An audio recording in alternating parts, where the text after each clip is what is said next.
Yo, what's up? Welcome to the Stacking Dinger Show.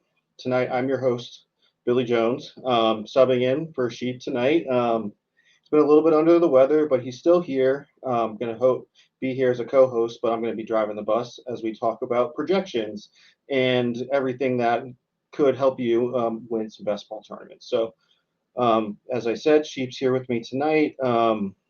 Excited to get going and talk about projections. Hello, me too. Yeah, you probably hear in my voice. Hopefully, I won't have too many coughing fits. But yeah, you've done some good work prepping this episode. So uh, you're taking the reins tonight, and I can just be critical of you. I mean, of your content. No, I mean be positive and reinforcing.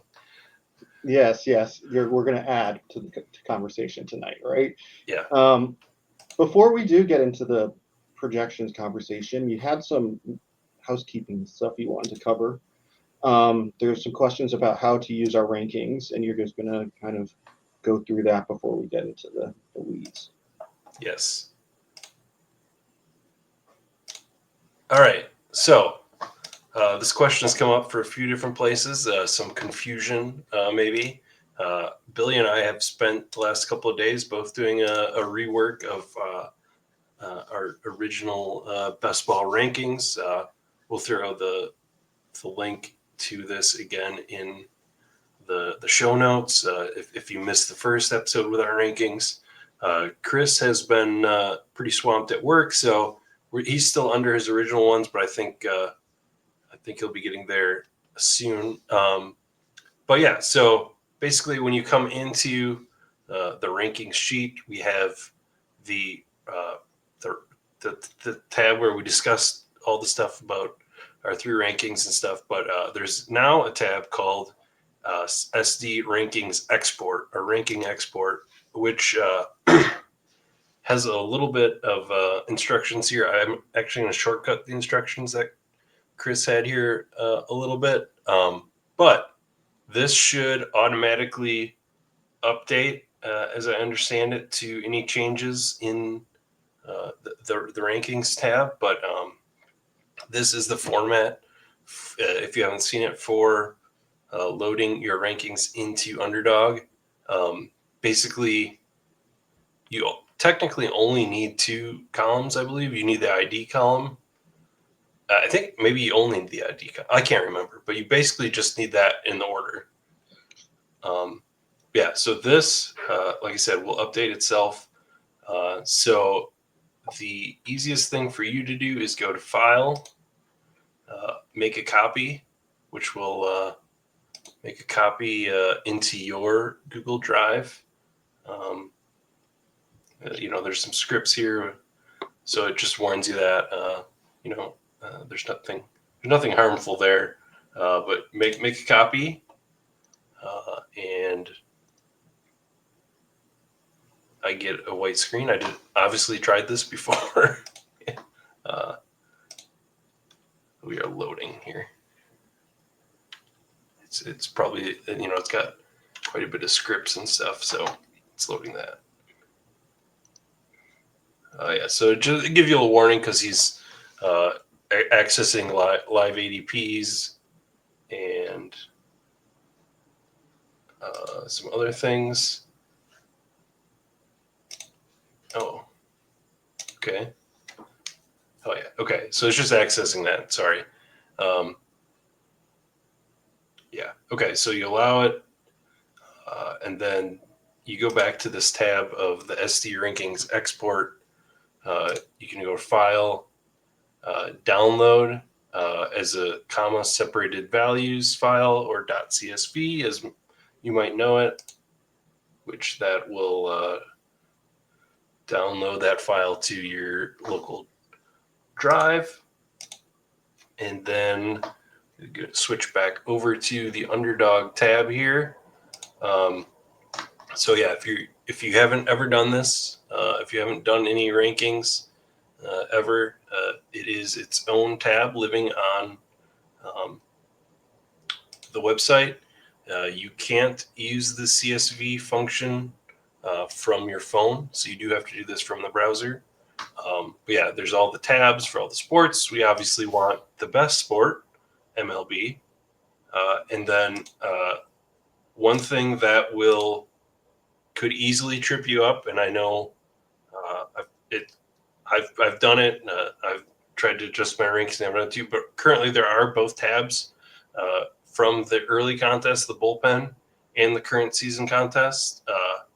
If you go into the early season contest, the player IDs are all different. So if you try to upload the file here, it will not work. It will yell at you and say IDs invalid or something like that. Can't find IDs, something like that. But go to the MLB 2025 season tab down here at the bottom, CSV upload, download. And we want to upload the one we just created. That is here. Hopefully I don't have anything embarrassing in my downloads folder. Yeah, I'll give you a little acknowledgement verifying all the IDs. And that goes away and you can save right here. So that is our aggregated rankings from the three of us. So that hopefully will clear things up a little bit. And if you have any further questions, you can reach out with those. But I just thought it'd be easier to do that quickly at the beginning of this one. Yeah, that's really helpful. I'm excited to go through each of our updated ranks, and I know you've put a lot of time into it recently. I put in like an update on mine, and we'll have to do an update show in the upcoming weeks about that, or maybe after our after we go through the players. But yeah, great stuff with that. Yeah, that will be hard pressed to I think fit rankings update show in here because preview of the next 8 weeks. We should be going to 2 shows a week because this is going to be the heavy draft period. We're going to start like we did last year with the position by position, just discussion, talk about all the players, and we're going to split those up into 2 shows each, top half, bottom half, and then after that, a idea. We'll save the fun idea that we're going to be doing after that. But yeah, we'll be 8 weeks of 2 shows each week. So yeah, it'll be intense draft season. Yeah, some like really detailed player level analysis, which would be great. Yeah, so I guess we're now on to like the meat of the conversation for today. Put a little slide deck together. We'll go ahead and just show that. So projections is the topic for today. So when we talk about projections, what are we talking about? So projections are an estimate of future performance based on historical stats, trends, and modeling techniques. I was actually recently watching Moneyball, and they referenced they have used projections, and they're ultimately trying to get the runs number, but they make reference to based on all the information that they had available at that time, and baseball data has grown significantly over the last years, and so what projection models were just traditionally counting stats have really grown to a lot more advanced metrics such as plate discipline and batted ball data, launch angle and velocity, baking in aging curves and park effects for playing at cores and so on. So all of these factors get combined into ultimately an estimate of what's going to happen for that player, and that comes into a number that we see posted on Fangraphs. That projection is, while a single number, there is a large it's a range of outcomes that can ultimately come from that. And I think this next slide really shows that visually. There's, in my mind, there's lots of different distribution styles, but there's really like, in my mind, 4 different like main ones to think about. Conceptually, the normal distribution, which you see up in the top left, which is, okay, kind of smooth, and where the most is in the middle, and then the tails are less frequent, but it's balanced on both sides. And that's like where you see someone who's going to have most of their production. If you think we're going to use a player, for example, someone who's most of it's in the middle and then some high weeks and some low weeks. And then you have this distribution on the upper right, which is bimodal, which is could have like two distinct outcomes that could come from that result.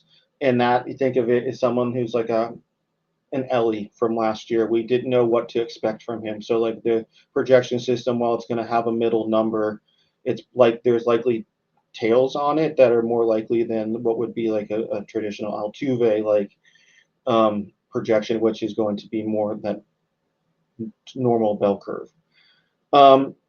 Additionally, there's skewed distributions that we talk about. So likely to what's it called? So more likely to be on the high side or the low side, and so on. So I just wanted to touch on that. While the projection systems are going to have a single number, there's realistically a range of outcomes that come with that, and understanding that with it is important. All right, I got a question on that. So the number that we're seeing is a median outcome.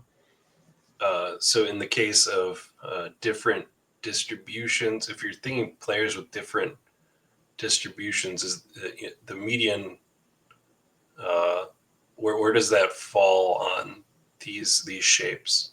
And I guess also, do you think, or does it matter that what kind of this distribution of projection system is using to calculate a median?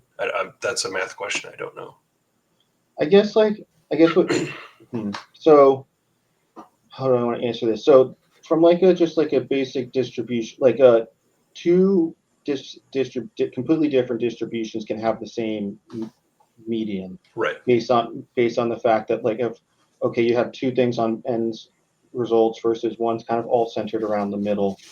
And it does matter in the sense of like how we're making analysis on our players. So sometimes if we want to, like, there is some value in knowing what a player is going to do and produce for you, and like the amount of points that they're going to provide, some stability. But there's also value in an extreme high upside case, but there's also downside for that when something that could go completely wrong. So understanding kind of the if you someone's going to bat 275 is the projection.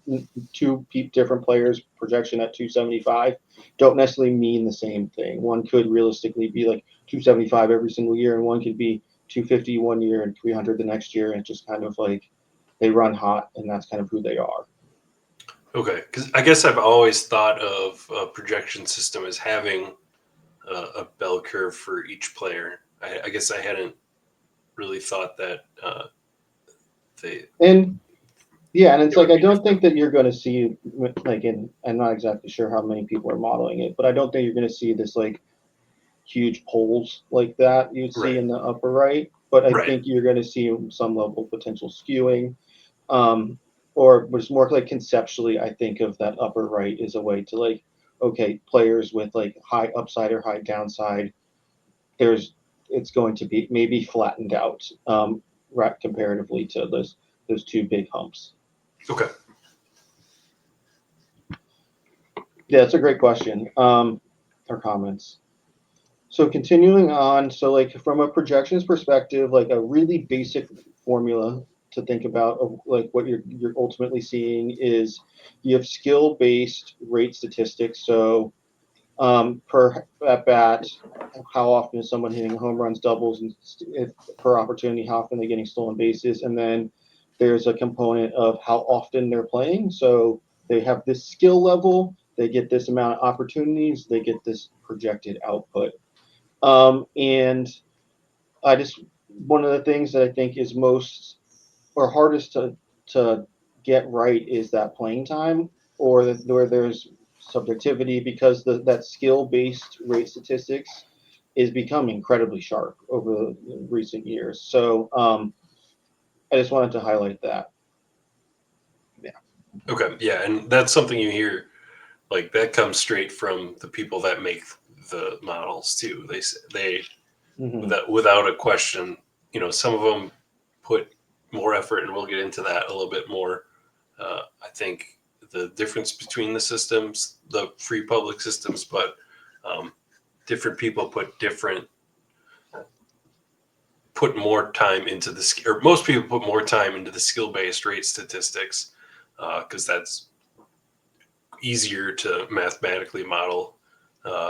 And then there's a lot of this is what I think that goes into the playing time estimate, which if you're talking about projections, I think most modelers, we've had Derek Carty on the show before, and just seeing people talk about their systems, you get the idea that their goal is to not put opinions. Like they want this to be a mathematical model, right? They're not interested in trying to force outcomes. Like that wouldn't be a good way to do it in terms of if you're coming from it from a mathematical perspective. And I think most of the people that do this, although they are deep into baseball, like their first and foremost goal is to base it on math and not opinions as much.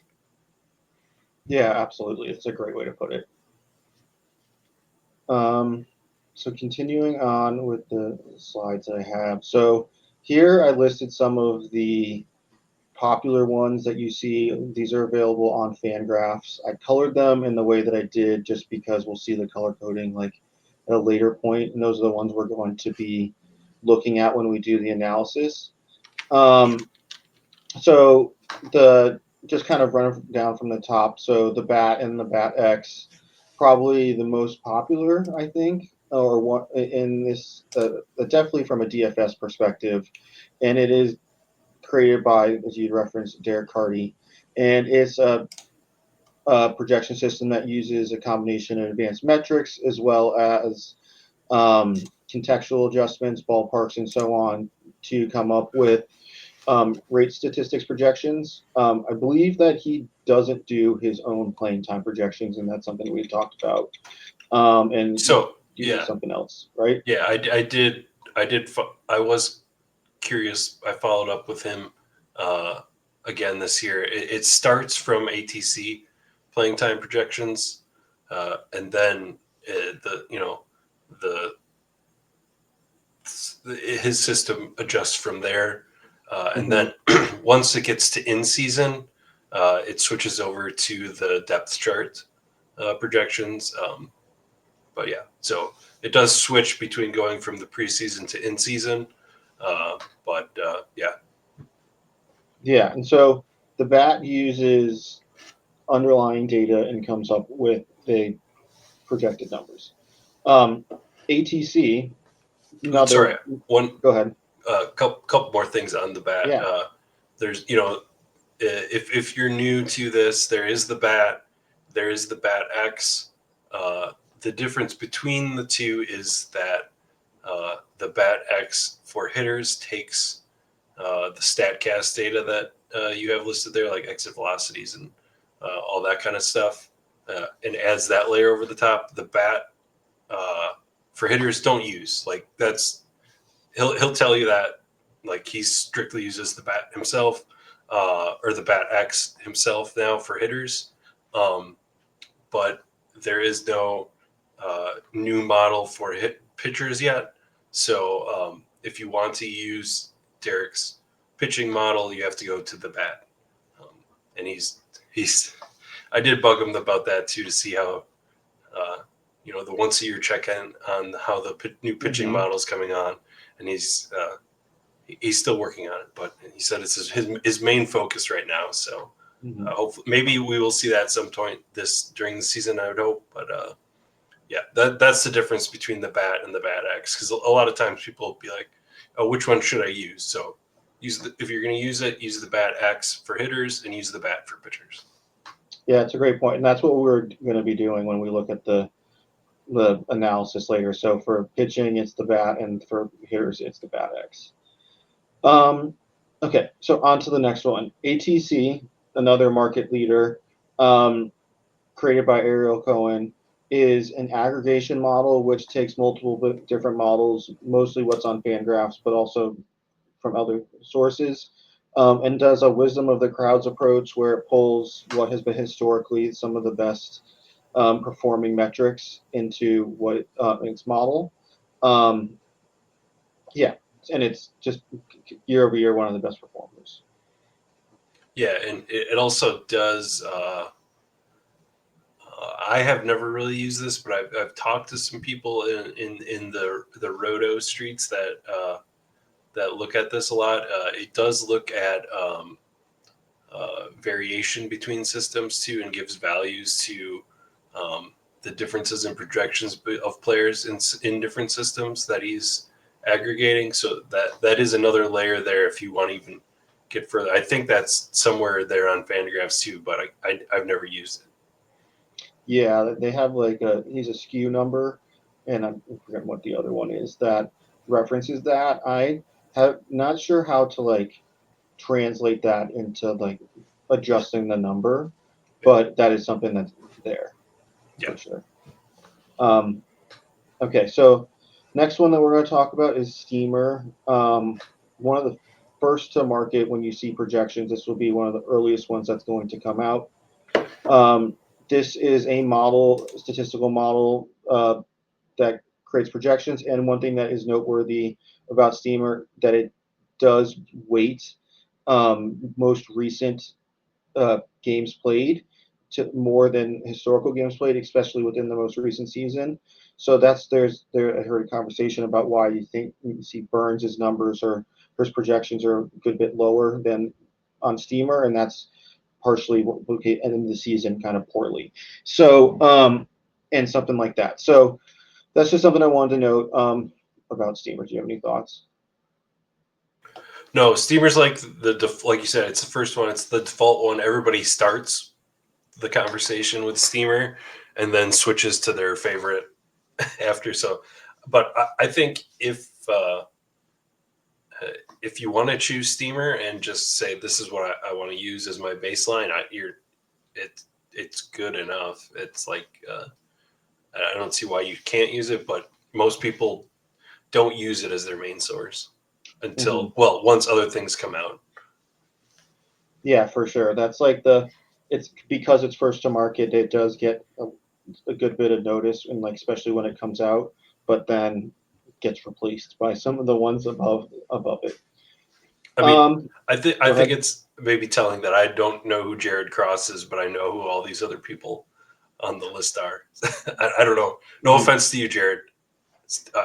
Steamer's great, but uh, yeah, I don't know off the top of my head who that is, and maybe they want it that way too. Which when you make projection systems, uh, you know, you get a little bit of vitriol and love that maybe you Mhm. don't want. Yeah, because people are asking, well, how'd you get this wrong?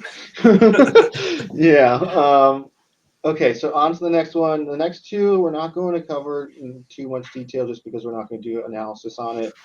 Zips actually just came out, and it's also I think one of the noteworthy components is it has multi-year projections with it as well. And then Fangraph depth charts is from a rates perspective, blends Steamer and Zips, and then applies its own playing time estimates on top of that. So they really just focus on the playing time component. Um, any comments on those two before we jump to Oopsie?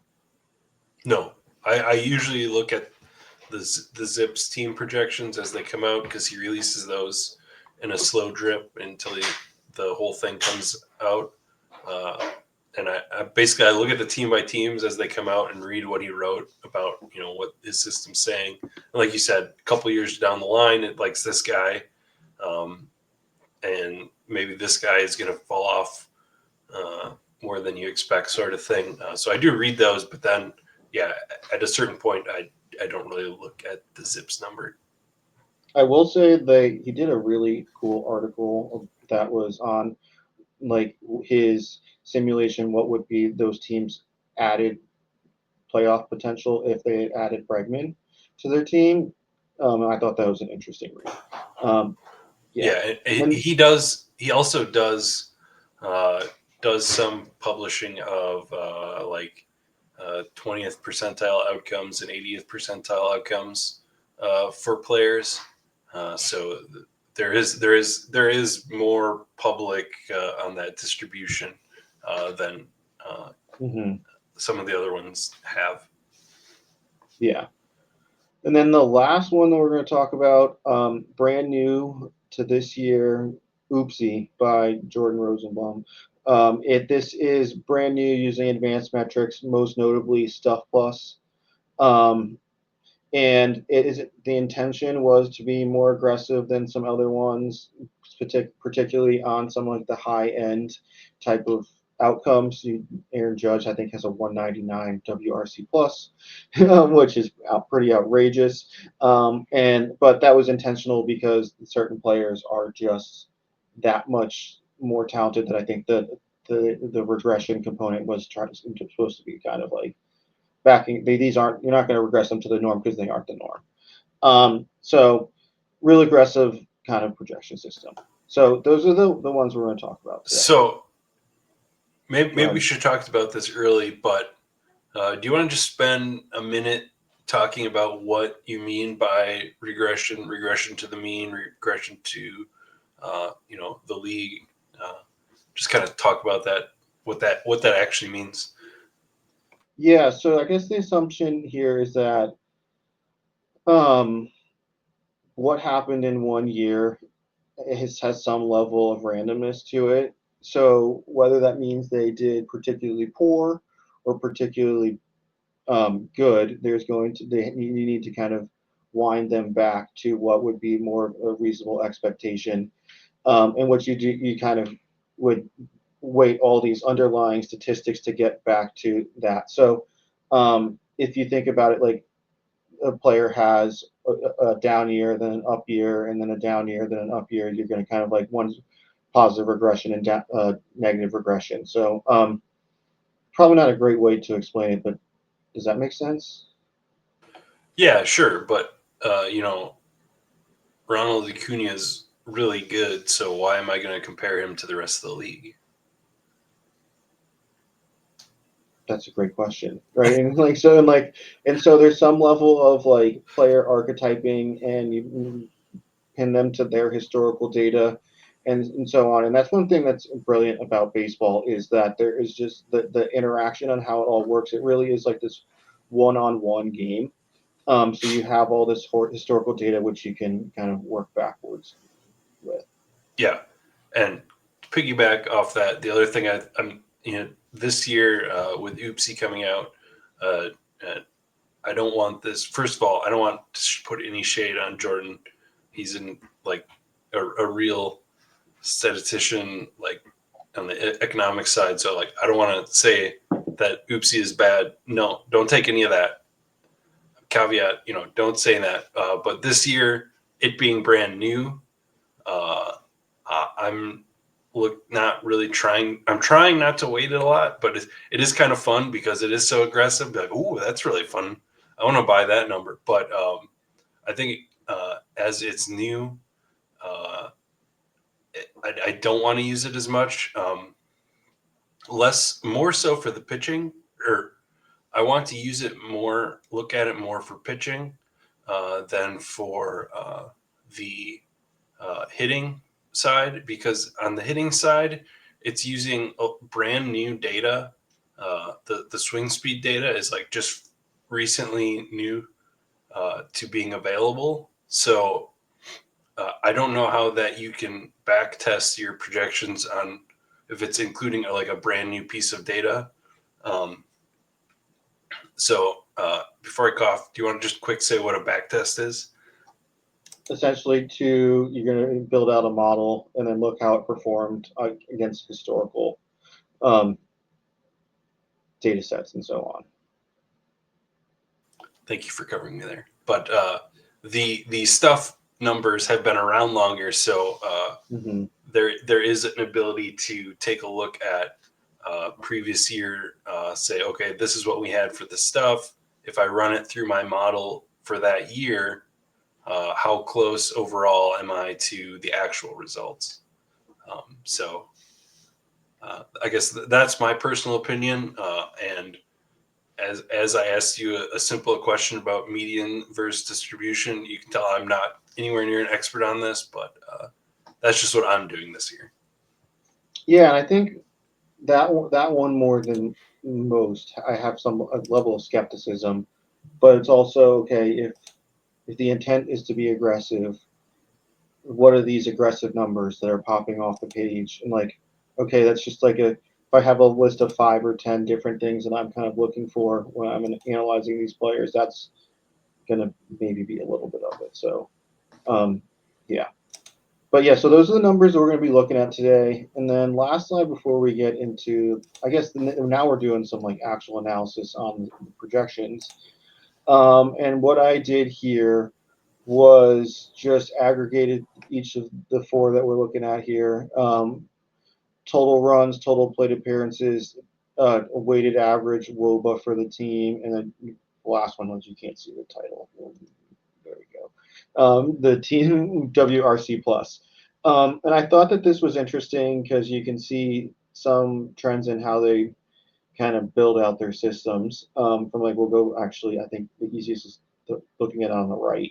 So the team WOBA and the team WRC plus, I think the BAT X is notably lower than the other systems. And I think that this is the lines with what we've heard historically about Cardi being just, I guess, more conservative in certain areas. It was when some of the projections came out this year. I was like, why is that lower? I don't like that number. I always felt a little bag defending as well. But you know what I'm talking about here. Oh yeah, yeah. But so yeah, I think that that's just very evident in these numbers.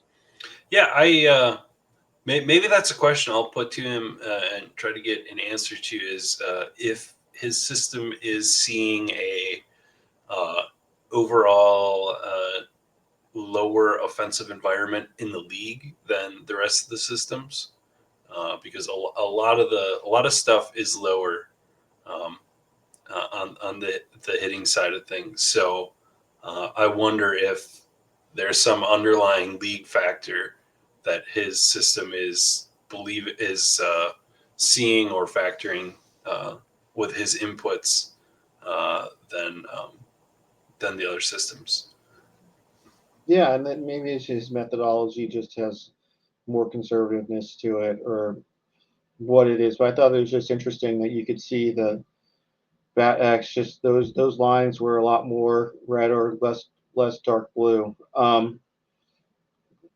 So yeah, and then from a plate appearances perspective, I thought the thing that really stood out to me is Oopsie is really pretty flat across all teams. That felt funky to me, just because knowing that teams that have better offenses should score more and have more plate appearances. You kind of really see that play out in ATC and Bad X. So I thought that was kind of odd, but sure, there's some logic there. I'm trying to with that. And then I guess team runs would be, I don't know. I think that Oopsie was interesting lower, but then you kind of still see the consistent themes with the same top teams across the board. So those are just some of my thoughts. Yeah, was there? I guess I didn't really look through all the numbers. But was there a team that when you put together these numbers that stood out differently than you expected? I'm trying to look quickly here if anything. I guess differently than I expected. So I mentioned this pre-show that so I've had a fair amount of Colorado stacks that I've been building. Just I mean cost plus offensive environment, which I mean for me just meant ballpark, I guess. And then when I really look at offense environment, like they're not gonna be any good. The WRC plus number really is concerning. When I do translate it over to WOBA, it's a little bit better or a little bit more palatable just because of the park kind of cleans some of that up, but they're still not on the top end. So maybe I need to pause a little bit on my Colorado Rockies builds, but yeah, I think that's one that kind of stood out to me. And just to be clear on what you're saying there, WRC Plus does not include Park Factor, which is why Mm-hmm. um, you know looking at WOBA, which does um, is so much redder. Mm-hmm. Yeah, I'm trying to think. Is there any else? I mean, I could stare at this all day and kind of pick names out.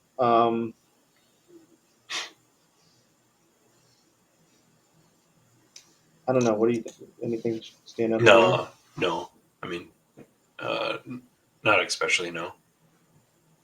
Okay. I guess maybe Washington. I feel like in terms of teams that have guys being drafted early, all their young guys are being drafted fairly early for um, not great numbers here. Yeah, and I mean, so I guess we've talked about WRC plus, but I think that's if that's the metric that is intended to show talent, that actually there's actually a decent spread on what the systems are projecting for that. You have Steamer is a 101, and then you have the Bad X all the way down to a 91, and maybe that's something with I think we Cardi's known to be tougher on younger players and or more conservative on tougher players, and maybe that comes through with this. Yeah, That could be, yeah. but yeah, so this is team level. Next, we're going to jump over to players. Where do you want to start? Do you want to do pitchers or do you want to start with hitting? Let's start with whatever you got open currently. I mean, it's all open. Oh, well, Okay, we'll go pitching and then we'll go per game.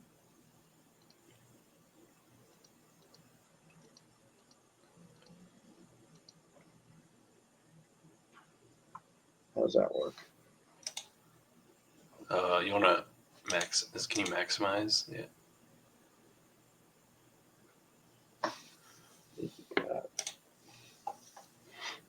Again, apologies to audio listeners. The next few shows won't be as numbers intense on the screen. Yeah, the next show should be names. um, okay, so what are we looking at here? Pitching listed in ADP as of today, listed February 5th. And then we're just looking at the per game uh, statistics in terms of underdog scoring. We see ATC, Steamer, the Bat, and Oopsie. Reminder, this is the Bat, not the Bat X, because that's not available for pitching. And then from a numbers perspective, we see the spread. So what the minimum versus the maximum, the average, and then a spread percentage. So just kind of comparing that spread to the average. Yeah, I think that there's some interesting things here. I think the one is the kind of consolidation around Cole Reagans. Everyone has a similar number. When four systems are really aligned like that, that to me speaks volume. But also then you have right next to that individual Garrett Cole, who has a pretty big spread just because you have the Bat really disliking him, but you have Oopsie thinking that he's got a big bounce back. So there's some interesting numbers here, but also that you can see visually the Bat is a bit lower on some of these pitchers as well. So yeah. Yeah, I think maybe especially for pitching, the Bat is as Derek has been working on a more advanced pitching model. There is a chance that it's lost some of its advances to some of these other systems that are maybe doing more with the stuff from Oopsie. But I guess a question for you is uh, what do you look at first? You pulled up underdog points per game. So as you're starting to look at players, and maybe you can open up the other tab that's the um, the cumulative points. Yeah, I guess so. What do I look at when I'm putting my rankings together from a pitching perspective? Not that. Let's make this fumble around here. Yeah, it's not too easy to host, is it? No, this is just bad Excel work, and I should be good at that. But anyway, so like I here have per game. I also have totals here. So kind of just totals are a function of innings. So I think that that is noteworthy. Um, and so while I have them here to look at, I don't really. It's not a huge part of what I don't look at it on my personal sheet when I'm putting my rankings together. I put together a per game and then in innings. I'll have those together so that I can be like, okay, how good they do on a per game basis and what volume is expected. Per inning too is nice because then it tells me, okay, if they have one of those games that is they're doing relatively well and they get a longer leash. What do they have as well as K per nine or K rate? I don't want to really get into the why some people are like K per nine is a bad statistic, but K rate is better. I mean, it's the same damn thing. But anyways, so K per nine tells me is because in underdog scoring the way that it works is you have wins, quality starts, innings, uh, strikeouts, and then negative to runs. So the how often are if the pitcher has strikeouts in their arsenal or not is a component of what I like think about when I rank um, my pitchers. So does that answer your question? Yeah, it Yeah. does. Um, so, do we want to look at some of the biggest spreads between systems on some Yeah, of this? for sure. And we'll look at strikeout rate. That's fun. Yeah, strikeout rate in innings. We'll go innings first. Or strikeout rate. K per nine. Um,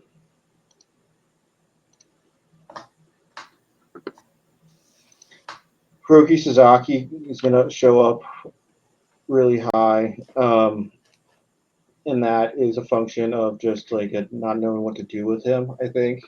Whether Yeah, that's innings or strikeouts, I think you kind of just get yourself to a weird number. yeah. I Oopsie can't. definitely seems to be off. Go I, ahead. I can't comprehend that oopsie number on him. But even then, there's still a little bit of a spread between like bat and steamer. And Mm-hmm. when it comes to foreign players, there is, and this is something Derek even said on the show last year. Uh, he's not. Well, as of last year, he wasn't as confident in his modeling of Japan statistics and how to I guess they call it equivalency, the equivalency of those statistics to the majors. Um, so um, that kind of applies across the board for all foreign players coming in. Is each model has a different equivalency of how they handle and see the statistics from other leagues and trying to translate them. Yeah. Then the second, so if we order it by spread, Jack Flaherty, and I think that this is interesting. So you have the bat, which is on the high side, and then you have Steamer, which is on the low side. And we referenced that Steamer waits the end of the season more than and the most recent performances more than prior to that. And Flaherty really kind of lost some of his fastball towards the end of the season and trailed off a bit. And so if maybe we're seeing that in the depressed strikeout rate. And if the bat is maybe lagging behind it all, then there's some of that. So maybe that's what we're seeing with that. And then third would be Jacob DeGrom, and we kind of know that story. A player who's come back from injury, incredible upside. So I could see why the projection goes all the way up to 1.3, um, almost 1.4 per inning. But then you could also see like why someone could be a little more conservative too. Yeah, um, I think quick thing that stands out to me here. Um, is the red on Jackson Jobe there. I mean, we're not here to talk about every player, but I just jumped out to me. There's a lot. Well, basically his manager and team president. I don't. I've. It's so annoying that each team has a different name for the position of that runs the front office. But Mm-hmm. the guy who it matters said that basically it's Jobe's job to lose in the spring, the fifth spot in the rotation. I know that was uh, personally for me a guy I had questioned on how much he's going to pitch in the majors this year, because he had very little AAA exposure last year, and the couple of games wasn't good. Uh, but it sounds like they're just pushing past that. But models don't really see a ton to love, but Mm-hmm. but scouts do, right? You look at the top prospect analysts, and they're like, "Yep, Job's the man." So I think that is a really interesting situation this year uh, when you look at projections versus the hype and what people are saying about a player. Yeah, I think that the a, a younger player is going to be there's less evidence to use as a part of your projection. So whereas someone who's older has this track record of what you can kind of lean upon of who they are. So if the scouts or whomever an analyst has insight on Job has this another level that isn't being captured, there's a ton of value potentially there. So that's a great point. Um, yeah, any other names up at the top? I think a lot of this, a good bit of uncertainty, some older guys that you could see some regression, but then also like I don't know. And it's nothing crazy between Yeah, them, nothing right? crazy. The Sasaki is really the weird number. What about innings?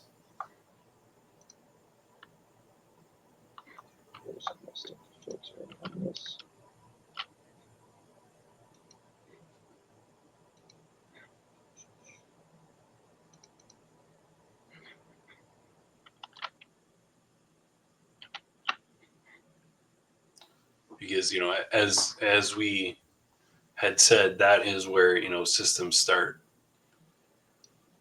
to get a little bit uh, more funky between them.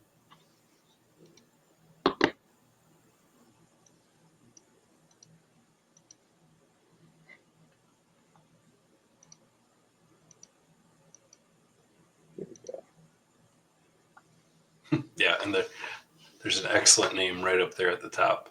That Yes. a lot of people have been uh, questioning that since the start of that, the steamer number that came out with Jacob deGrom in 152 innings. Uh, you know, other systems are walking that back. Now, And I have no idea how you would determine that. that's Just, one where it's like I just don't see the purpose of doing it today. You can wait a couple weeks on DeGrom because if it is closer to 152, it's a great price. If it's closer to 100, I feel like does that become a bad price? I probably, but um, yeah, I think you kind of got that's the one I feel like you're throwing your hands up because of just the injury history. I mean, yeah, most of these guys up here are injury history guys. I don't know Mm-hmm. which Luis Garcia that is. I'm not really too worried about that. Doesn't really matter. But Sonny Gray, longstanding injury history. Sandy Alcantara coming back from Tommy John. Yu Darvish, old. Therese Skubal last year was a workhorse for the first time ever, so he doesn't have the track record. That was the knock going into last season. Obviously, he proved that wrong, but as we talked about these models, they don't care about 1 year as much as a full history too. Yeah, But, for sure. If there's guys here that you think can get more than, or even if you don't think it, and you just are building such that they do get more volume, that is one thing to consider as you're drafting. Yeah, and if you think that the bats process is awesome, but you don't love this 164, remember it's back to that projections equation that you could. This very simple. Okay, you have his rate stats. You bump up the 164 to maybe 180, and then you get a different number that you can kind of apply here as a part of your underdog ranking. So I think that's something that's noteworthy too. Do you want to jump over to hitters? Yeah, let's do it. Okay, so right here I have so I have infield and outfield separated. Quickly, so from like a hitting perspective, the stats that I pulled relevant to my rankings: totals, per plate appearance, at bats is also relevant to that equation, and then WOBA. So what kind of damage are they going to do? Kind of WRC plus is a skill component, but I don't really care.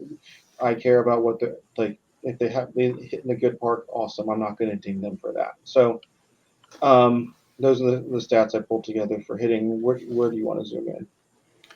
But I think similar. Let's look at the per plate appearance, and then look at the volume component.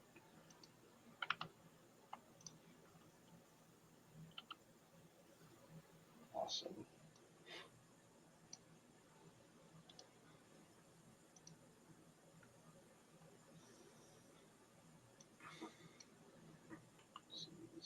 How's that fit? Maybe a little small. Beautiful. There we go. All right. So my first question: who's the best hitter? Who's got the best per plate appearance average? Who? I mean, it's Bobby Witt, right? Right. Unless I'm missing something here. That's No. way in the weeds. Okay, cool. I thought it was a trick question here. No, I just it was more of a sarcastic. Who's the best hitter? Because mm-hmm. that it's. I guess it's kind of it was a joke question because we don't know who the best hitter is, but this number we're using this number in that form. Who's the best hitter? So it was a tongue in cheek question. Yeah. Let me explain it some more poorly. Okay, so let's go to spread, and I think that this is really interesting. A player that I actually was pretty high on, and the bats number really had me be like, let's have some caution here. The player with the biggest spread, Tristan Casas, and that's pretty uniform across ATC, Steamer, and Oopsie, but then the bats just like, whoa. That's not what I think. Yeah, that's really interesting because Cassis is a guy who swung so hard he got his ribs injured such that it was the equivalent of a car crash. So when you're thinking about the Bat X and the Statcast stuff, you would think that would translate over. But so I'm surprised by that also. I don't know off the top of my head why it would be so much different. I guess quick glance at Fangraphs over here. He's got his isolated power is a lot lower. He's got 188 compared to everyone else has him like two. Hold up. Before you go too fast, I think this is actually is good. I think. Oh, okay. Let's show Fangraphs real quick. Maybe zoom in a little bit. But, yeah. So go ahead. If you're on a player page on Fangraphs, all of these numbers that you see in the green are all the projection systems. So that's where I was looking at quickly just what that bad X is seeing differently. No stolen bases, whatever. But the 23 home runs compared to 27, 28 by other systems is interesting. Maybe it's a lefty in Fenway effect. I'm maybe guessing, but yeah, the slugging here, yeah, is much lower. WRC plus is lower, but then I don't know where. I can't tell you where that's coming from because it's much lower than what he has shown. So it's interesting, definitely. Yeah, yeah, it's interesting. I did this with several players, but this is exactly the process that I like to go through. Is if I'm investigating a player, is target fade whatever. I jump on Fangraphs. Okay, look what they've done historically. Look at what the projections say. Now that we have multiple, you can kind of see is there's a large agreement here. Is the one that's which one doesn't agree? Okay, it's the bad X, and then you see kind of walk your way through what's different. Um, and does that give you pause, or do you kind of just want to move along? But yeah, I think that this is a really good Yeah, and point. I don't know off the top of my head what is different here. So I don't have an answer, but yeah, like you said, comparing the stuff is helpful in trying to understand what some of the numbers mean. Yeah, and if you like just love data, kind of like I do too, like you can get lost in this all day. Like Michael Toglia came up, and I like the bad X just nerfed him big time, and I was like, "Why is this happening? What is it? What did he change? How'd this all go down?" I And had him. like, I had him open for you. So if we got into this conversation, and I mean, I get it. Like, essentially, comparatively to everyone else, he's got his walk rate lower, and I think that the K rate is higher than everyone else. And so, like, I understand how it happens, but um, I hope that that's not right. yeah, and uh, it's really interesting with him. When we talk about Coors, I feel like people are coming around more to understanding that Coors isn't necessarily a home run driver as much as you think is. It's more of just a general offensive driver because of the large Mm-hmm. outfield in addition to the elevation. Uh, but that also means that a player in Coors should have a higher batting average and balls in play, but he's still quite under it because he hits so much power fly balls and not much else that's good. It's a lot. It's a pretty low BABIP. So he's getting unlucky, but it kind of fits the profile that he has. But yeah, Mm-hmm. the number I was this 86 without Coors, that was the number I was making fun of you for really going in on Toglio, and then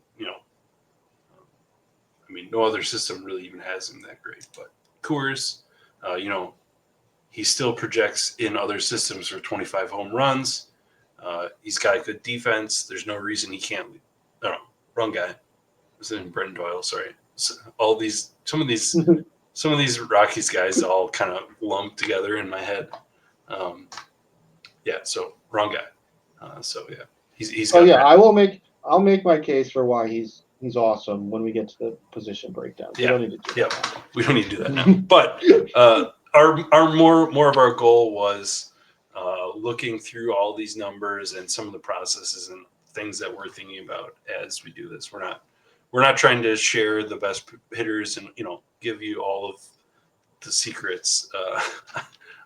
Like we don't have secrets. We're just trying to explain some of our process ideas and analyzing some of these guys and sifting through all of the data that we do have. Yeah, for sure. So I don't think we're going to jump back to the Excel and kind of breaking more people down. But this has been a really good conversation on projections. I think that the kind of the takeaway I have is that you're going to have each of the systems has their own pros and cons, and You're going to probably want to apply them differently and understand different components to them. But they're a huge piece of edge if you know how to use them, understand the underlying components to build out your rankings. We've talked in the past that certain statistics are more high drivers of high end outcomes. Home runs are so valuable, and so understanding kind of how to read these projections and what they say rather than just the raw number is so valuable. So really hope today was insightful and you learned from it. Thank you so much, Sheep, for joining. I know you haven't been feeling well, but it's good to get back on it, and I'm hoping that we see Sheep Sheets this week. But yeah, for everyone, look forward to seeing you guys next week.